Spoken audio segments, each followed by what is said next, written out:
My name is Fazlullah Sadiq and I welcome all of you to my YouTube channel. Today in this video we would be discussing the features of John Keats poetry that has made him on the higher level and that has made him the best among the second generations of the romantic poets.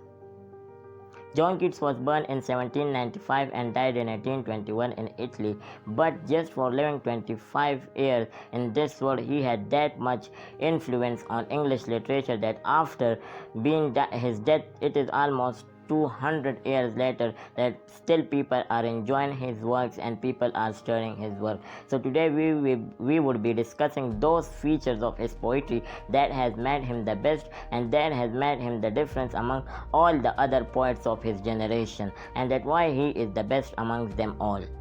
Unlike other poets of his time, John Keats does not write on the social issues of the life. Neither he discusses political issues in his poetry. He does poetry only for the sake of poetry and pleasure. There are more, but I will discuss only 5 features of his poetry that has placed him and that has marked him the best among all the romantic poets.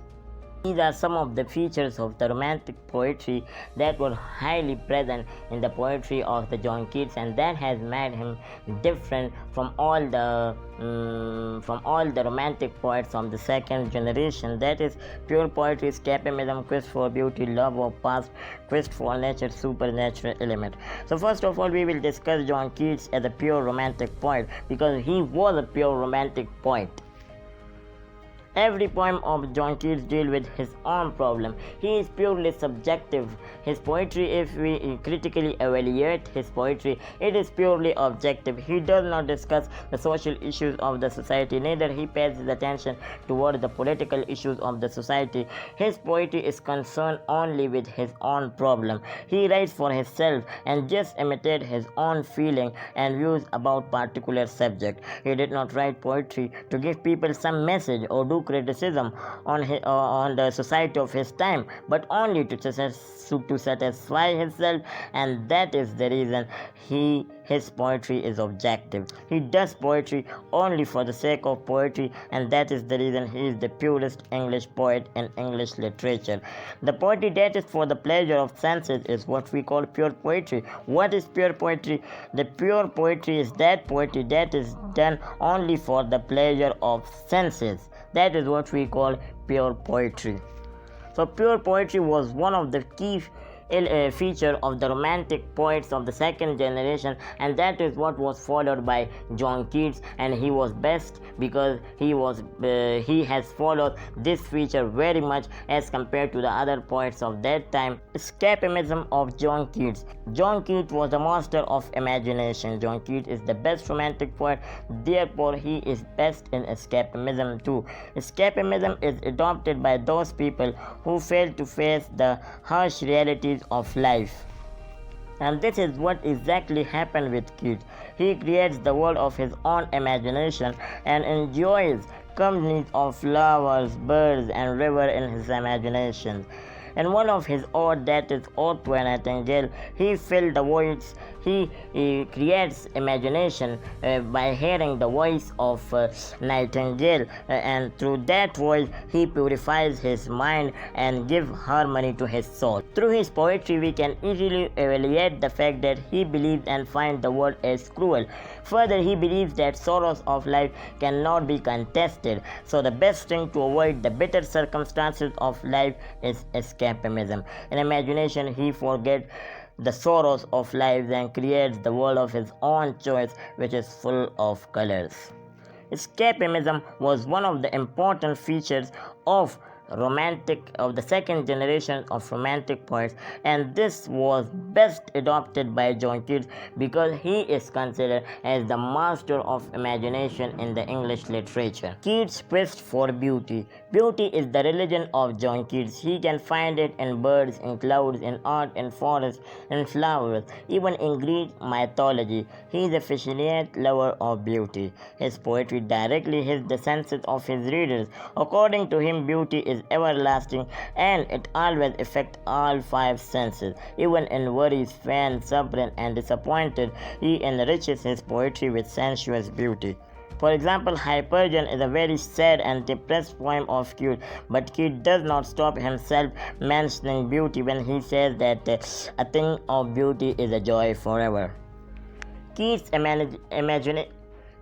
imagination increased the importance of beauty, and in his imagination he goes beyond the senses. He talks about those things which he has never experienced in his life.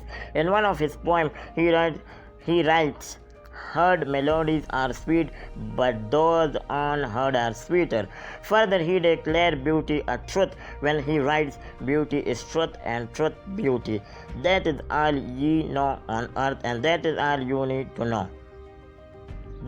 These lines have been taken from one of his highly appreciable work, Ode to an Grecian Urn.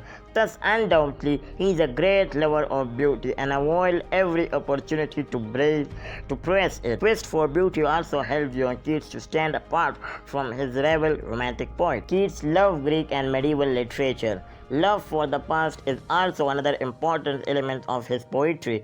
Ancient Greeks and their myths are a matter of interest for him. His love for Greek is highly appreciated by many other poets of his era. In many of his poems, he talks about the Greek spirits and culture. Viewing the love of John Keats for Greeks, P.B. Shelley has rightly said that Keats was a Greek. He reads Greek classics, due to which his interest in their culture increases. Besides, he also loves their art. Ode to Grecian Urn is among the most discussed poems, which is an apt example of John Keats' love for Greeks through romantic poetry. He compares art with morality in this ode. He calls art immortal and humans mortals. Art, he says, will remain forever, whereas human will fade and pale one day. It means that human cannot survive, or we can say that human is not everlasting and art is everlasting. In Ode on a Grecian Urn, he saw and witnessed an urn in which Greek artist has sculptured some image on the urn, and Keats has something to say about it. He felt in the calm grandeur of Greek art, its symmetry and simplicity, and lastly sense of proportion, its subordination of parts to the whole. He is a lunatic for beauty, and beauty is the soul of his poetry. Thus in his imagination, he remembered people of Greek who are introduced to him through Greek literature. Keats' Hellenism is notable in this regard. Not only Greeks, but also people of medieval period are matter of interest for him. Some of his poems are on medieval period. So John Keats' love for past also increases the strength of his romantic poetry and makes him a perfect romantic poet. Keats loved nature. Yes, this is one of the important features of his poetry, because his love for nature cannot be underestimated and not be thrown loosely. Keats also loves nature and elements related to it. He converts natural objects into beauty. An ordinary thing becomes extraordinary when it passes from the eyes of John Keats. He has that much of power of imagination that he converts an ordinary thing into extraordinary thing. He has an unbelievable power to create world from natural elements. However, he does not exaggerate them as Coleridge does. Besides, the writing style of John Keats has flaw in it. The musical style of writing revives romanticism and also increases the interest of readers. John Keats' poetry is an example for the upcoming romantic writers.